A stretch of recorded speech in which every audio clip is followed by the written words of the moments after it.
valstī viss ir kārtībā. Turpinājumā par to, cik dažādi ierēģi ir Latvijā. Atsaucīgi, iejūtīgi, uzmanīgi, izpalīdzoši. Arī tādi, kas negluži tādi ir. Dažādi.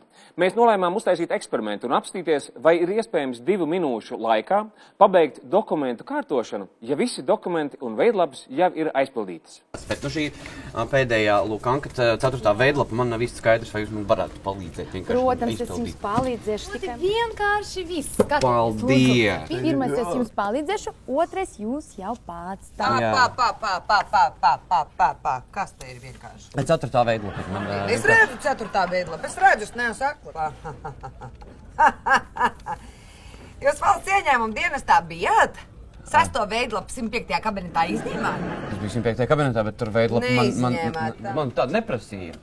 Nu, vai tad kāds jums visu laiku kaut ko prasīs? Pašam ir jāinteresējas. Neiroloģiskajā dispanserijā bijāt? Kas? Nebijāt. Pārtikas veterinārais dienests, tā es domāju. Nu, nav. Nu, nav 5. izziņa, 6. stāvs. Tur jau ir tas tāds, ka es eju vienkārši tur pēc likumā noteiktās kārtības, kāda ir reģistrēta, kādā man jāizņem kādu dokumentu. Jūs man mācat, kāda ir likumā noteiktā kārtība. Man jūs mācat, kāda ir likumā noteiktā kārtība. Kā jums liekas, kas es esmu? Kas es esmu? Jūs strādājat? Kas es esmu? Ko es strādāju? Es esmu valsts darbinieks, valsts ierēdnis. Kas jūs esat? Pilsonis. Pilsonis. Nu tad lūdzu tā arī runājam. Jūs pilsonis un es valsts ierēdnis. Tātad es zinu, kas ir mans pienākums. Un jums, starp citu, ir jāmācās no mums. Tātad paprasiet sievai dzimšanas apliecības kopiju. Labi.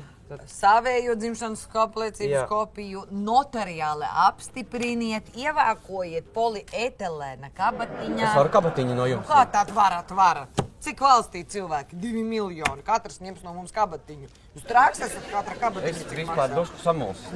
Es jūtu, ka jūs esat samulsis, pie viena arī nekaunīgs un bezkaunīgs. Ko jūs tur gribējāt? Uzņēmumu dibināt?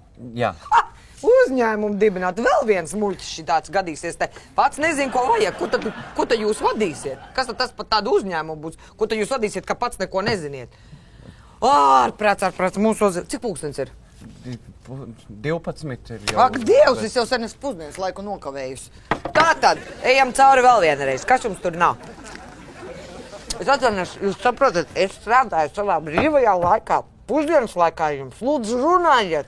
Jā, man vienkārši vajag pabeigt tikai šo veidlapu. Kā tad jūs esat tikai šo veidlapu? Kas jūs esat kaut kāda pēdējā iestāde, esam tikai šo iestādi?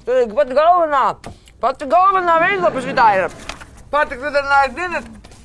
Es teicu, neiroloģiskais dispansers, tas viss nav. Tas jau nedēļ. Mēs savus likumus nepārkāpsim. Negarstamies. Ja katrs pārkāps, kas tad būs, kur tad mēs būsim? Jau tā pietiek, ka mēs esam Eiropas Savienībā. Kas tā pa naudu vispār mums tagad ir? Tātad lūdzu, un uz durvīm izlasiet, kas tur rakstīts ir. Tad nav nekas diskusija klubs vai interešu klubs. Tā ir normāla valsts iestāde. Netrauciet mūs pa valsti. Nu tā kaut kā.